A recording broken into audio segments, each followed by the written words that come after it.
Hello students, today we are discussing about chapter number 12, okay, and the name of this chapter is money. ठीक है, money मतलब मुद्रा. Okay, let we start.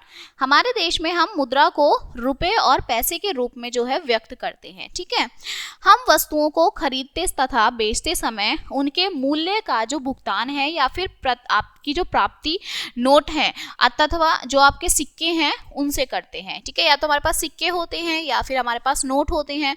रुपए और पैसों में व्यक्त करने के लिए हम इस वाले साइन का प्रतीक का प्रयोग करते हैं. ठीक है, नीचे दिए गए सिक्के और नोट, आपके कुछ ये नोट और सिक्के दिए गए हैं. जैसे सिक्के, ठीक है, 50 पैसे हैं, 1 rupees, 2 rupees, 5 rupees, 10 rupees, 20 rupees.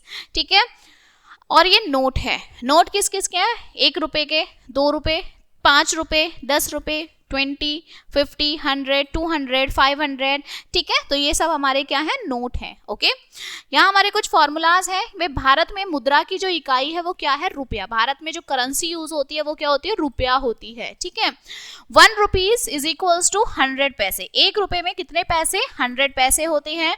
और 1 पैसे में कितने रुपीज? 1/100 रुपीज होते हैं. ठीक है, so let we start our exercise.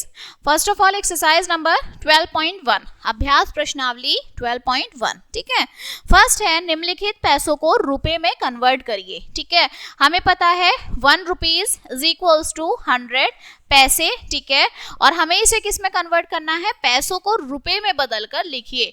मतलब 1 पैसे कितने होंगे? 1/100 रुपीज हो जाएंगे. ठीक है, तो हमें इसमें क्या करना है? 100 से डिवाइड कर देना है. ठीक है, तो ये क्या हो जाएगा?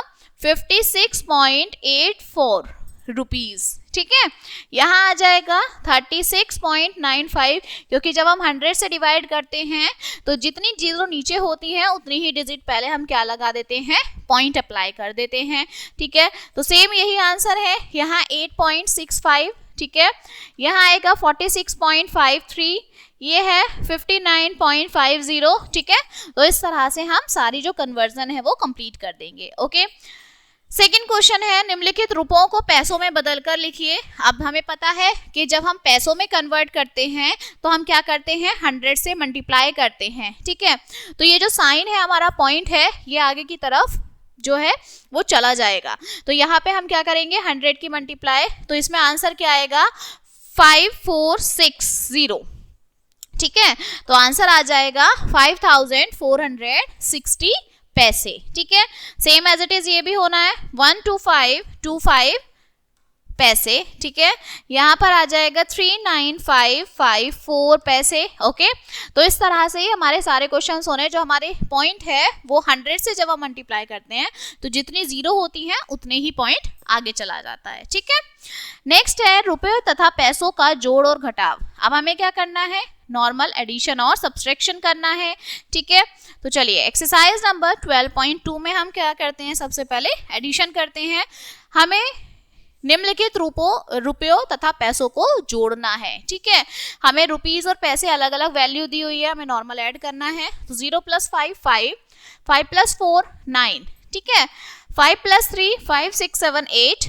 Okay, 7 + 2 9 and 8 + 1 9. ठीक है, नेक्स्ट क्वेश्चन 5 + 4 9, 6 + 2 8, 5 + 3 is 8, 5 + 4 9 एंड 4 + 3 4 5 6 7. ठीक है, तो जैसे हम बाकी क्वेश्चंस में एडिशन सब्सट्रैक्शन करते हैं यहाँ भी हम सेम उसी तरह से एडिशन और सब्सट्रैक्शन करेंगे. ठीक है, सेकेंड क्वेश्चन है निम्नलिखित को घटाइए. घटाना मतलब क्या है? हमें माइनस करना है. ठीक है, तो देखिए सबसे पहले 5 में से 2 माइनस किया 3, 8 में से 7 माइनस किया 1. ओके, 9 में से 3 किया 6, 6 में से 2 किया 4, 5 में से 2 किया 3. ठीक है, तो इस तरह से ये हमारे आंसर आ जाएंगे 346 रुपीज और 13 पैसे. ठीक है, अगेन एक और क्वेश्चन करते हैं. 4 में से 2 माइनस किया 2, 6 में से 1 5, 8 में से 5 3. ठीक है, 7 में से 2 माइनस किया 5 और 8 में से 3 माइनस किया, दैट मीन्स 5. ओके, तो ये हमारे इस तरह से सॉल्यूशन होना है. ओके, नेक्स्ट हमारा क्वेश्चन है निम्नलिखित को जोड़िए. अब हमें क्या करना है? इनमें ऐड करना है. ठीक है, तो हमें इस तरह से वैल्यूज दी हुई है, हमें कुछ नहीं करना. जैसे यहाँ पर रुपीज और पैसे अलग अलग दिया हुआ है, सेम एज इट इज हमें भी ऐसे ही लिखना है, ठीक है। तो रुपीज के नीचे रुपीज वाली वैल्यू, पैसे के नीचे पैसे वाली वैल्यू, ठीक है। तो यहाँ है 554, ये है हमारा 63, देन 670 और यहाँ आ जाएगा 50। इन्हें क्या करना है, हमें ऐड करना है, ठीक है। ऐसे ही हमारा सेकेंड होना है, थर्ड होना है और ये फोर्थ भी होना है, ठीक है। सेम एज इट इज हम माइनस वाले क्वेश्चंस करेंगे। तो देखिए रुपीज और पैसे हमने लिख लिए। अब पहले रुपीज की वैल्यू लिखो 963, पैसे 84, ठीक है। फिर हम लिख लेंगे 742 रुपीज में, ठीक है, क्योंकि यहाँ रुपीज के नीचे है, और 90 पैसे में, ठीक है। और अब इन्हें क्या कर देना है, हमें माइनस कर देना है, क्योंकि हमसे क्या पूछ रहा है ये कि घटाइए, घटाना है, ठीक है। तो इस तरह से जैसे हमने ऊपर एडिशन और सब्सट्रैक्शन किए थे, सेम हमें नीचे भी इसी तरह से कंप्लीट करना है। Okay, so this chapter is also finished now and we will meet on the next chapter. Thank you.